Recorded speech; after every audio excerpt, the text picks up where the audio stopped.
This is the story of Mr. Strong. Mr. Strong is the strongest person in the whole wide world.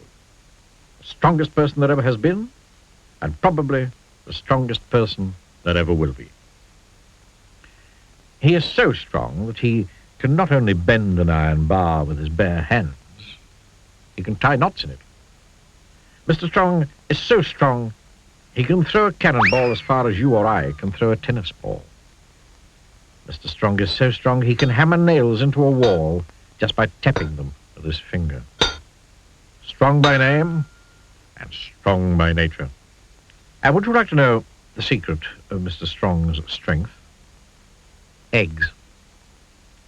The more eggs Mr. Strong eats, the stronger he becomes. Stronger and stronger and stronger. Anyway, this story is about a funny thing that happened to Mr. Strong one day. That morning he was having breakfast. And for breakfast he was having eggs.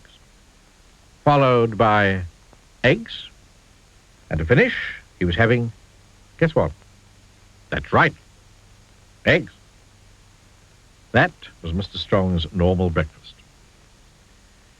After his eggy breakfast, Mr. Strong cleaned his teeth. And, as usual, he squeezed all the toothpaste out of the tube.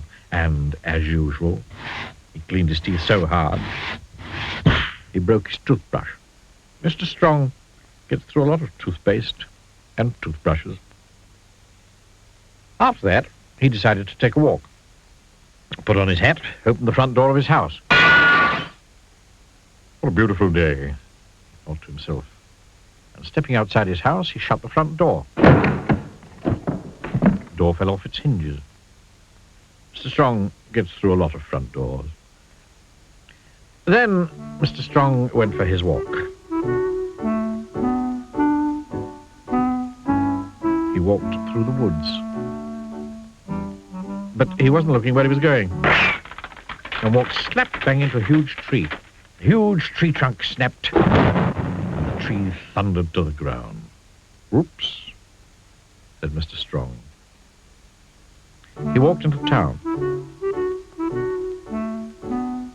And again, not looking where he was going, he walked slap bang straight to a brick wall.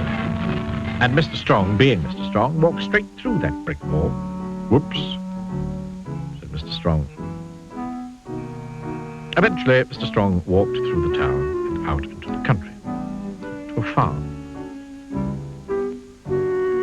The farmer met him in the road, looking very worried. What's the matter? Asked Mr. Strong. It's my cornfield. It's on fire, and I can't put it out. Mr. Strong looked over the hedge, and sure enough, the cornfield was blazing fiercely. Water, said Mr. Strong. We must get water to put out the fire.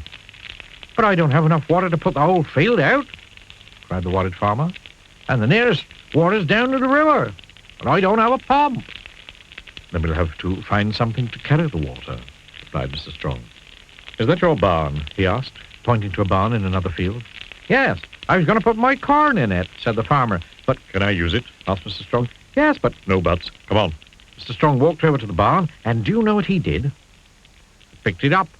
He actually picked up the barn. The farmer couldn't believe his eyes.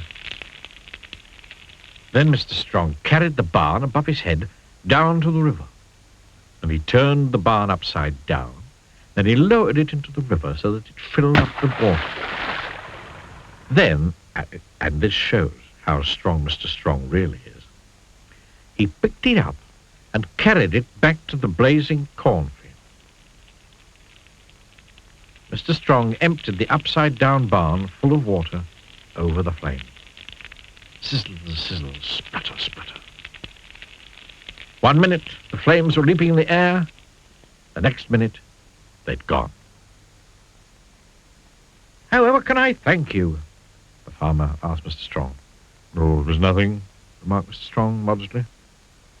But I must find some way to reward you, said the farmer. Well, said Mr. Strong, you're a farmer, so you must keep chickens. Yes, I do, said the farmer. Lots. And chickens lay eggs, went on Mr. Strong. And I rather like eggs. Then you shall have as many eggs as you can carry, said the farmer, and took Mr. Strong over to the farmyard. Mr. Strong said goodbye to the farmer and thanked him for the eggs, and the farmer thanked him for helping. Then Mr. Strong, just using one finger, picked up the eggs and went home.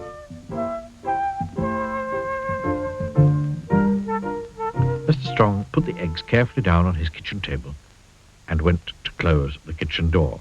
The door fell off its hinges. "Whoops," said Mr. Strong, and sat down. The chair fell to bits. "Whoops," said Mr. Strong, and started cooking his lunch. And for lunch, he was starting with eggs, followed by an egg or two, and an egg between eggs, and an egg on the side, and an egg for luck, and then eggs. And then for his pudding, he was having, well, can you guess? For his pudding, he was having ice cream.